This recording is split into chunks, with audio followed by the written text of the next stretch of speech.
What's up? How you doing? This is a good magazine. First time I bought one. Wild Sam. Good magazine. Speaks to me. It's got everything in here that I like. I wouldn't mind getting one of these. Look at that. I'd like to get one of those and go all over the country. You know that place, Devil's Tower? I'd like to go there with one of those. Anyway, beautiful night tonight. Beautiful night. So we got hot water in here. We're gonna make some tea. I have Scottish tea here, Scottish breakfast tea, loose leaf. Loose leaf sounds like you know, when you write. But anyway, check that out. Brand new, has not been opened yet. I'm gonna open it now. Sunday night, the weekend is done. Look at that.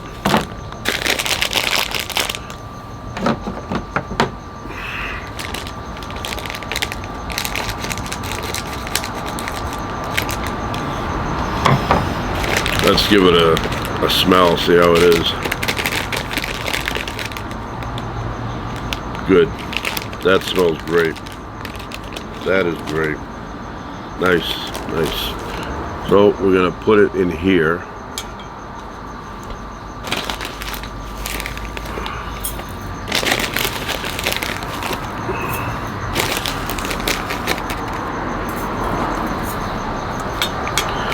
Put a little more.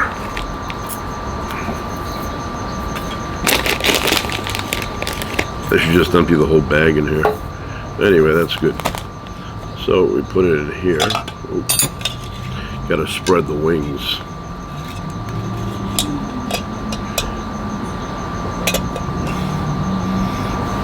Set it there for a few.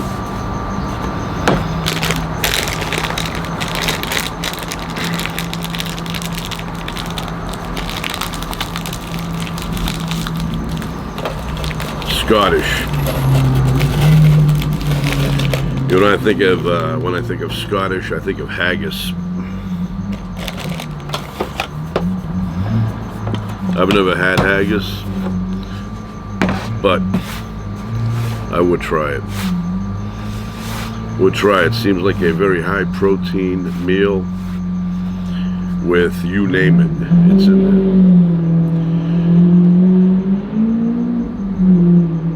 Mama's boy.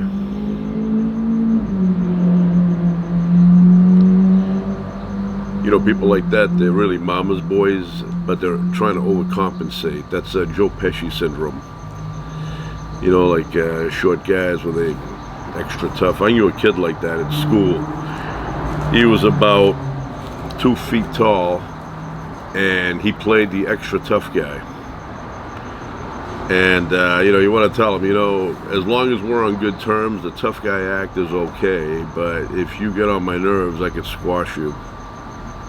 I could squash you, and you know, you'd be sad after, but you know, but anyway, that never happened. But he always played the tough guy. He was like about that tall, still that tall, you know. And he developed the tough guy thing because I guess they picked on him, and he wanted to overcompensate. Look at that. You know what that is? You put oil in here, and then you know, aim it and put the oil where it's necessary. Get that.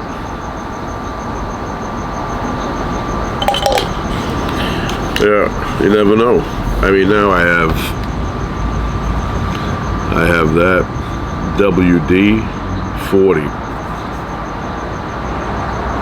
But the viscosity is better in this. I have the oil behind me. Some people say oil. Have the honey here. Right there, honey. Yeah, so I would like to get one of those RV things, but you know what? I don't want to use my truck to pull anything. I'd rather have the whole, you know, how it is, looks like a big bus, one of those, like the kind B.B. King had. I went to see B.B. King a few years back, just before he died, and I went and saw him up the street. And when I went to park, I noticed there was this beautiful bus in the front. It was one of those that inside it has, you name it, kitchen, bath, shower, everything, you know. And I go, that's B.B. King's. I mean, who else would it be, you know? And then he came in, and I was sitting close to the front on the right side, and he came in and he had a really nice fur coat on, long, and he had a crown and everything. I don't know if he had a crown. I remember he had something on his head. And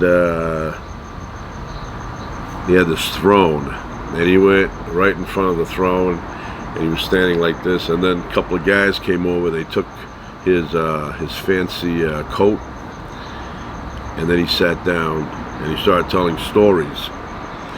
Now, he didn't sing much that night. He sang The Thrill Is Gone, but mostly he talked, which, you know, I don't mind that, because I'm a huge fan of the blues.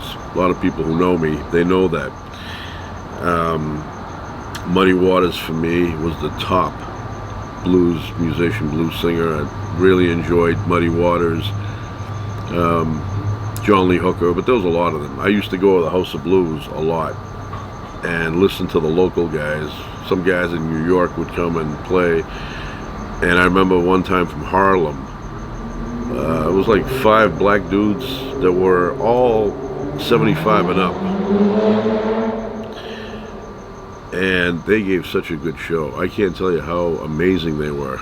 They had the guy playing the piano. He looked like he was like 82 years old. He was drinking scotch, playing the piano like no one I've seen in years play like that. I mean, he was awesome. And then the guitarist and singer, same guy, he looked like he was about 77. And he was playing, and I really enjoyed that. That was, to this day, my favorite show at the House of Blues.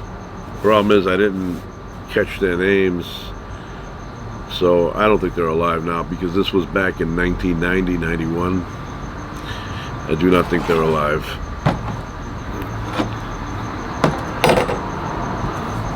So, put some money in here.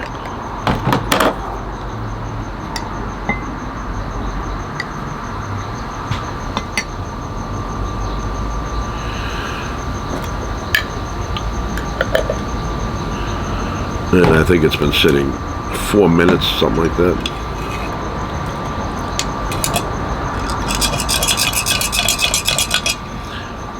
Give it 1 more minute, fortify it.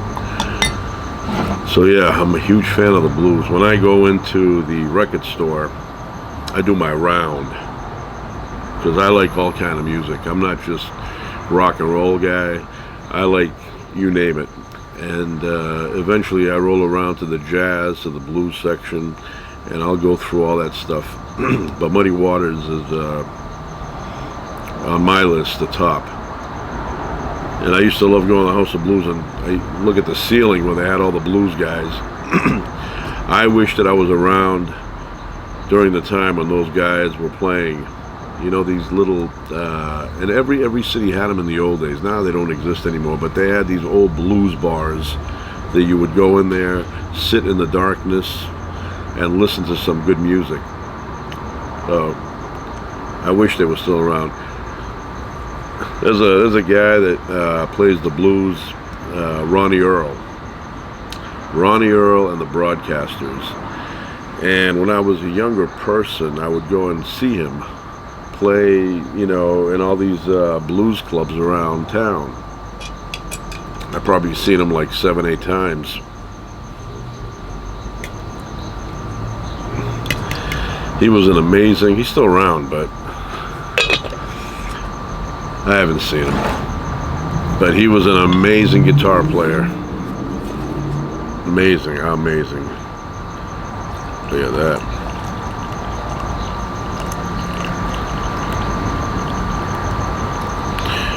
Smells great.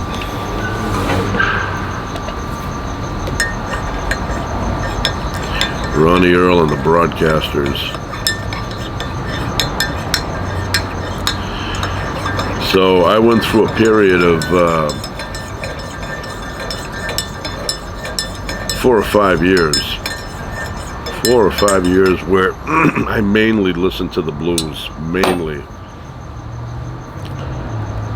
And John Lee Hooker had a great album, Mr. Lucky, came out, and I would play that nonstop. Big fan of John Lee Hooker. He was probably one of the last of the legends to go. And B.B. King was also a legend, but he was much younger than the other guys were. You know, B.B. King came around when Muddy Waters was like an old man already. You know, Muddy Waters was like a father to him. I think he died in 1980, Muddy Waters. Man, a lot of people need a muffler.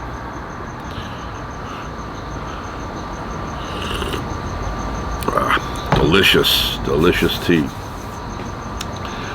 So yes, I'll tell you a story. One time I was on a Greyhound bus leaving New York City, and the bus driver looked like a blues guy to me. Got in there, black guy around. He had to be 60 years old, you know, so it looked like he had a few miles on him, experience. And I go, looks like a blues man, you know, had that look like he could pick up an electric guitar and start going with it. And about a few miles after that, we made another stop, and another guy came on, similar age, and they were friends. So I'm sitting in the front seat, right behind the bus driver, and they started talking about the old times, the old days, and they had a lot of stories about, you know, going to places where they were playing good music and things like that. And I was listening like I was watching a movie. I enjoyed that ride so much. And they both looked like blues guys, you know. They had a lot of stories that night. So I love situations like that. I love listening to old timers. And I'll tell you another thing. First time I went to Vegas.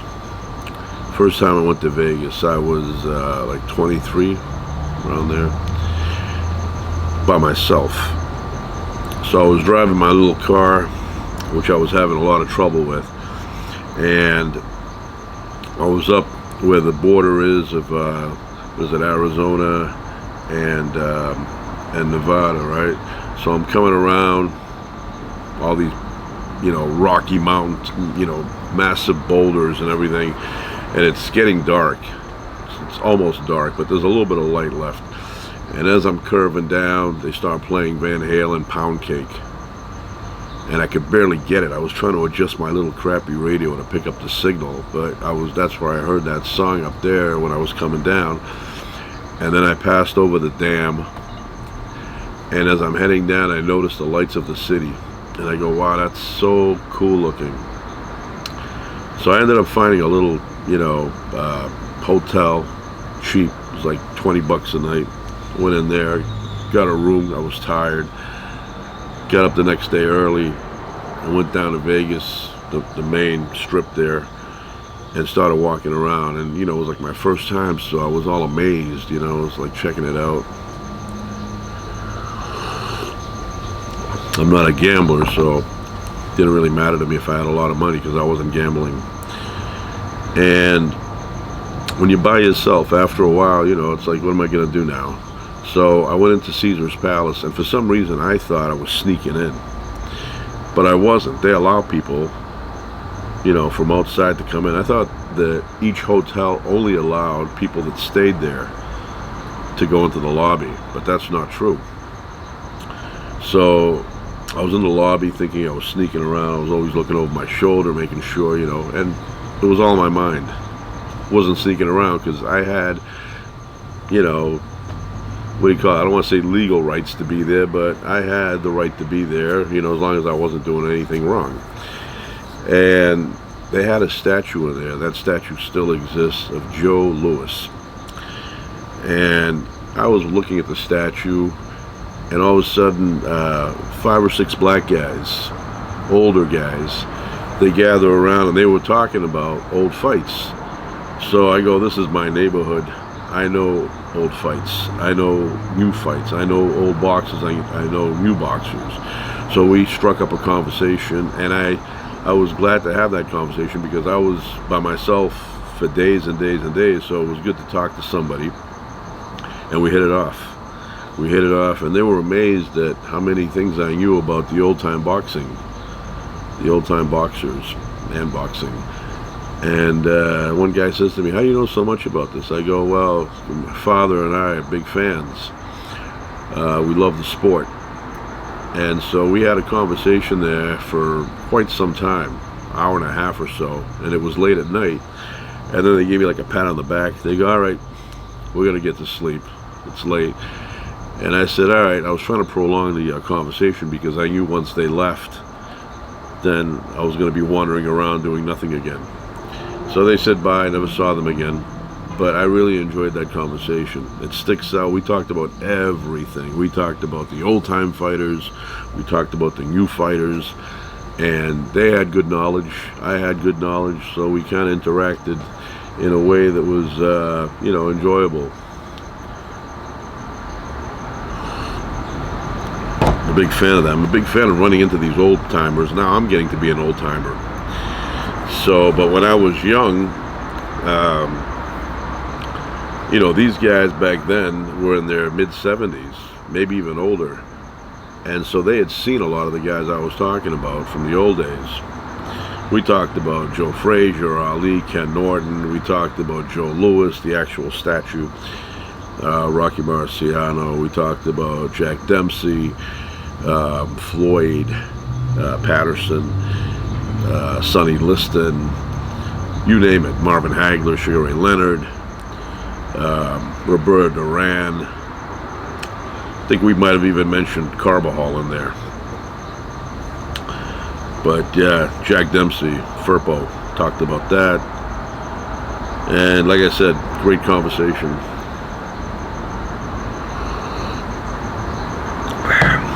Every once in a while, you'll run into somebody who is knowledgeable about the sport of boxing. And I used to love watching. I mean, I still do. Me and my father, every Tuesday night, we were at the kitchen table watching Tuesday night fights with Sean O'Grady and Nick Charles. So my father would say, "It's coming on," and I'd, tune it in there, and we'd watch. Those were fighters that nobody really knew their names. They were kind of obscure fighters. They weren't champions. But that was one of our things we would do once a week, Tuesday night fights.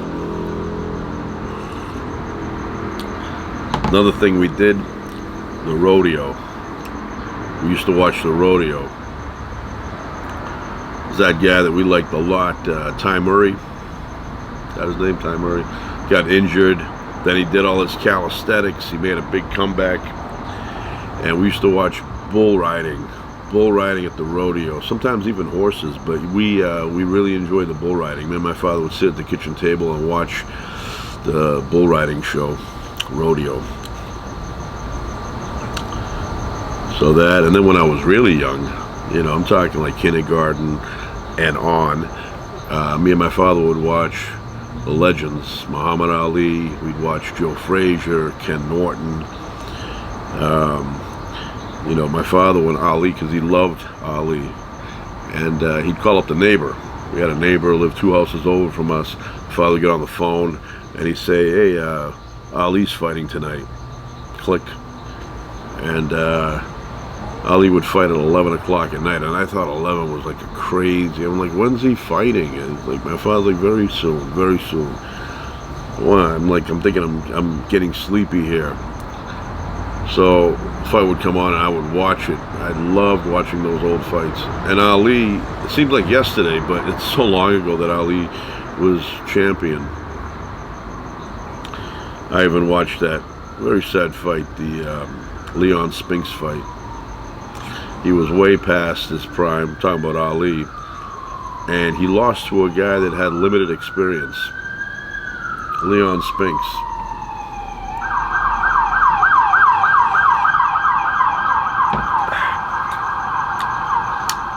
But yeah, Ali was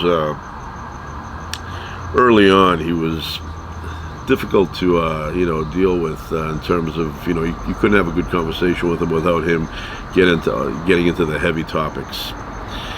And that's good once in a while, but you wanted to enjoy him as an athlete too. And then later on, like 75 on, maybe even before something like 74, he became that lovable boxer that everybody knows today. And he was always that way. It's just that early on he had other issues to deal with. But yeah, Ali, my father loved Ali. He loved the style. In contrast, Mike Tyson would get on my father's nerves. Although I was a huge fan of Tyson, still am. My father didn't like the swarming technique of fighting. He liked more of a clean fight. You jab, you get some good uppercuts, some good straights in there, and then you do your little dancing around. That's the kind of boxing my father liked. But me, I was more into the style of Tyson, Rocky Marciano, Jack Dempsey, the swarming style.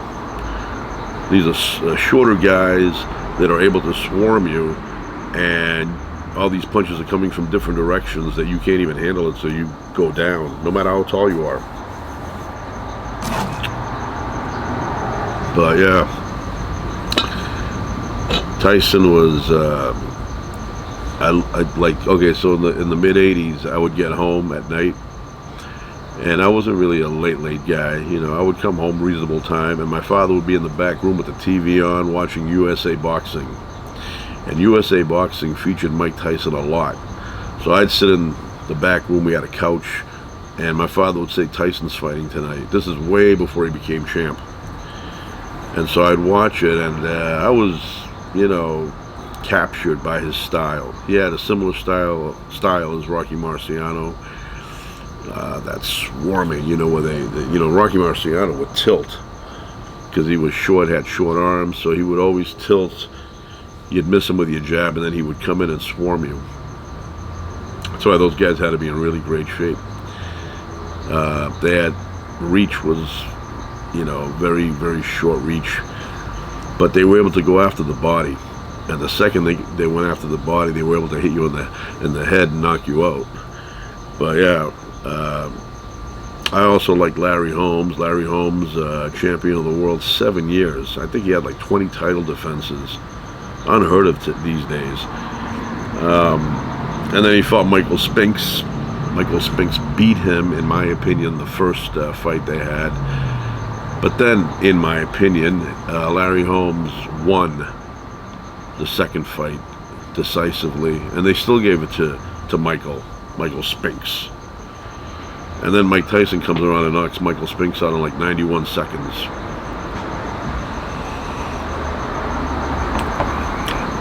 But yeah, I really enjoyed Tyson. When he would come on, he had that gladiator persona, no socks, come in with a towel only, and he was ready to go. And he had that really solid style of fighting where even the tall guy, he had these long arms like a spider. But so what? He would come in underneath and get the body, and then he would throw uppercuts, hit you on the chin, and you'd go down like a tree.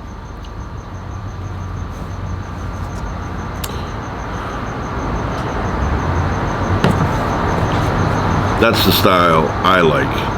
Other people, they like the technician type of boxer, where you get in there with the jab, you play around, you jump, like Ali did. But Ali, I will tell you, Ali had amazing speed.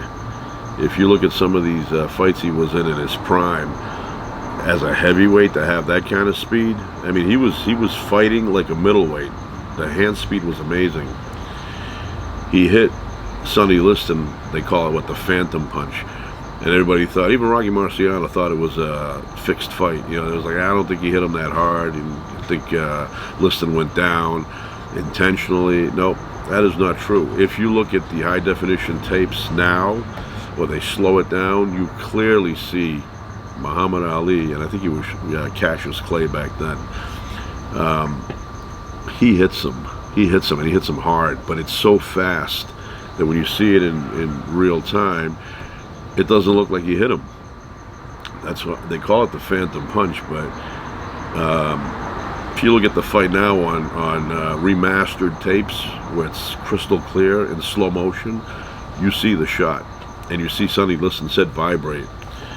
So he got him, and it was no fixed fight. It was ridiculous. Muhammad Ali won that, but yeah, like I said, he was an impressive heavyweight, really clean fighter. The speed was amazing. I mean, nobody had that kind of speed as a heavyweight. Nobody. Now, he didn't have the power that other heavyweights had. He didn't have the power of Rocky Marciano. He didn't have the power of Jack Dempsey. He didn't have that kind of power. But he had lightning fast speed. And so he would compensate. So, yeah. Styles make fights, you know. So you had George Foreman easily could beat Ken Norton. Easily. But Ali had a hard time with Ken Norton. But Ali beat George Foreman. So, you know, it's just a matter of style.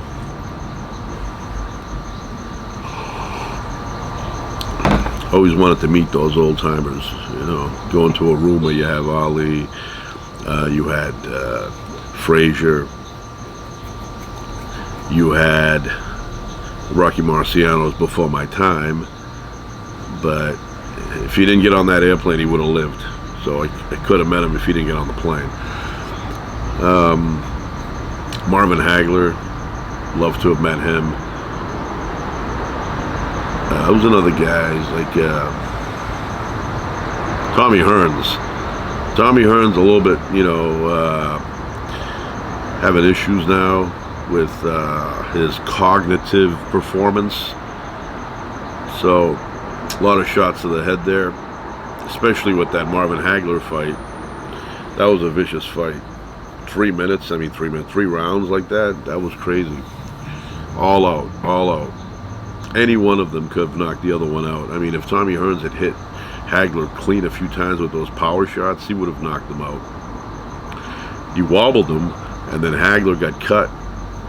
Saw the blood coming, and then he attacked, because he knew that it was a matter of time before they stopped the fight on a cut like that. That was a vicious cut. And then he caught him, caught Hearns. Hearns went like sideways with the jerry curl, and got knocked out. But Hearns was an amazing fighter. Hearns was, he had long arms, but he could wind them up and hit you with them, and it was like getting hit with a slingshot. Amazing power. But I was a big Marvin Hagler fan.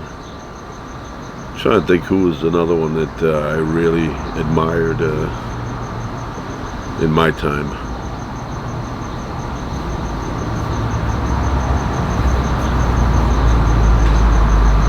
Of course, like I said, I like Larry Holmes a lot because he fought everybody. You know, he didn't really duck fighters. He could have, but, you know, you're talking like 20 title defenses, 7 years. He fought pretty much everybody was around. I'm trying to think who's...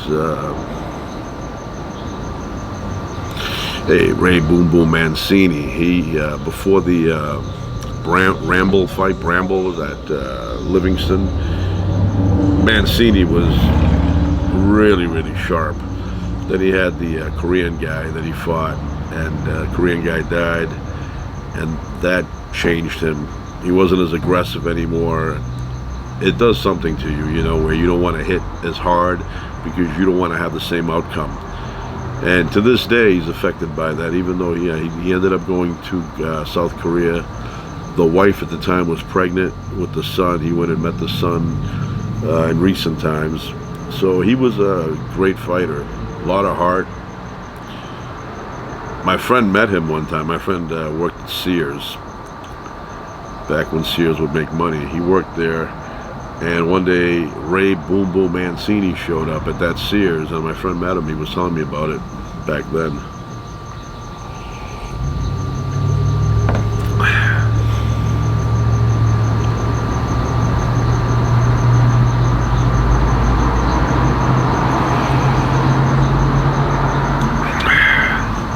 Sugar Ray Leonard. Sugar Ray Leonard annoyed me a little bit. You know, I'll tell you why.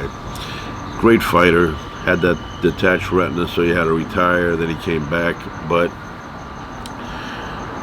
I don't know why in the contract, when he beat Marvin Hagler, there was not an automatic rematch clause. So Hagler chased him for years wanting a rematch, and he was like, oh, no. That was disappointing that you would do that. That guy was champion of the world. He gave you a shot. You beat him. And now you're not giving him a shot? You know, that was ridiculous. And then finally when Hagler, you know, got older, he says to him, okay, let's do a rematch now. And Hagler was like, go back to sleep. You know, so that disappointed me. I'm a fan of Hagler's. I'm a fan of Sugar Ray Leonard's, but Sugar Ray Leonard never should have denied Hagler a rematch. Guy was champion of the world for years, you know, undisputed champion of the world, and you beat him, and then you don't give him a rematch. That's not right. And I don't know why Hagler did not demand that in the event the decision went to Leonard, that there would be an automatic rematch, you know, 5 months later. But probably what happened was Sugar Ray Leonard probably said, I'm not doing that. Either you want to fight me and make the big money now, or we never do the fight. And so probably Hagler said, okay, we'll fight now, thinking that there's no way this guy's going to beat me. I hit harder, I got a better chin. But he won the fight on fast punches and running around the ring where Hagler could not catch him. Hagler did not have the speed to catch Sugar Ray Leonard, and as a result of that, he lost the fight. A lot of people are like, no, Hagler won. No, he didn't win the fight. He was unable to perform the way he should have performed, and the reason why Sugar Ray Leonard picked that time to fight him is because he noticed in the Mugabe fight that Hagler was not quite the same Hagler from the past. He saw the decline, and that fight took a lot out of Hagler, the Mugabe fight. Vicious, brutal fight that was. Both those guys went to the hospital after the fight, and they were pissing blood. Brutal fight. Mugabe was undefeated up until that moment.